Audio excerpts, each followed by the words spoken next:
আসসালামু আলাইকুম, কেমন আছেন সবাই? শীতের দুপুরে গরম ভাতের সাথে বেগুন এবং সিমের এই রেসিপিটি হলে আশা করছি আর কিছু লাগবে না। সেজন্য আমি এখানে কিছু বেগুন নিয়েছি আর নিয়েছি সিম। তো দেখতে পাচ্ছেন বেগুন আর সিম কিন্তু খুবই সুন্দর এবং টাটকা ছিল। আমি সিম এবং বেগুনটাকে কেটে নিয়ে পরিষ্কার করে ধুয়ে নেওয়ার পরে এখন চুলার উপর দিয়ে দিয়েছি। অল্প পরিমাণে কিছু পানি দিয়েছি, সাথে সামান্য পরিমাণ হলুদের গুঁড়া, তারপর কিছুটা কাঁচামরিচ দিয়েছি। ঝালটা হচ্ছে সম্পূর্ণ আপনাদের পছন্দ মতো, তবে এই ভর্তাটাতে একটু ঝাল হলে খেতে ভালো লাগে। তো দেখতে পাচ্ছেন আমি কিন্তু খুব বেশি পরিমাণে পানি দিইনি। খুব বেশি পরিমাণে পানি দিলে বেগুন আর শিমটা একটু বেশি সিদ্ধ হয়ে যাবে, সেই ক্ষেত্রে এই রেসিপিটি ভালো হবে না।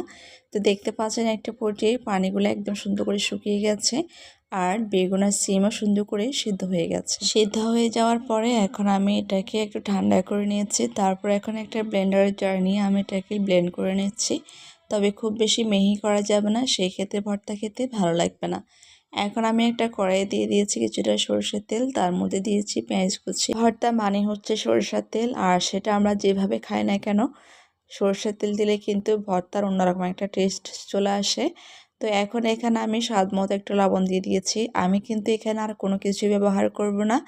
আর এখন পেস্ট করে রাখা সিম আর বেগুনগুলো এখানে দিয়ে দিচ্ছি। তো দিয়ে এখন আমি চুলার আগুনটা কিন্তু মিডিয়াম হিটে আছে। এখন আমি এগুলোকে অনবরত নাড়তে থাকবো। ছোটোবেলায় এই ভর্তাটা কিন্তু অনেক বেশি খাওয়া হতো, আমাদের বাড়িতে কিন্তু এটা ফ্রাই করা হতো এই সময়টাতে। যেহেতু এই সময়টাতে সিম এবং বেগুন খুব বেশি ছিল। শীতের এই সময়টাতে যতটা ভর্তা খাওয়া হয় অন্য সময় কিন্তু তেমন একটা খাওয়া হয় না। যেমন এই সময় এই যে সিম বেগুন বের হয়েছে, তারপর হচ্ছে বিভিন্ন সবজি এবং টমেটো ভর্তা খাওয়া হয়। তো আসলে ভালোই লাগে, গরম ভাতের সাথে এমন ভর্তা হলে কিন্তু অন্যান্য সবজি বা তরকারির প্রয়োজন হয় না। তো এই যে দেখতে পাচ্ছেন আমি কিন্তু চুলার উপরে এগুলোকে অনবরত নাড়তেছিলাম। আর এই ধরনের ভর্তাগুলোতে একটু তেল বেশি করে দিতে হয়, না হলে কিন্তু চুলায় মানে কড়াইয়ের নিচ থেকে কিন্তু লেগে যায়। ভর্তাটা প্রায় হয়ে গেছে, এখন এখানে আমি কিছুটা ধনেপাতা দিয়ে ভর্তাগুলো নামিয়ে নিব।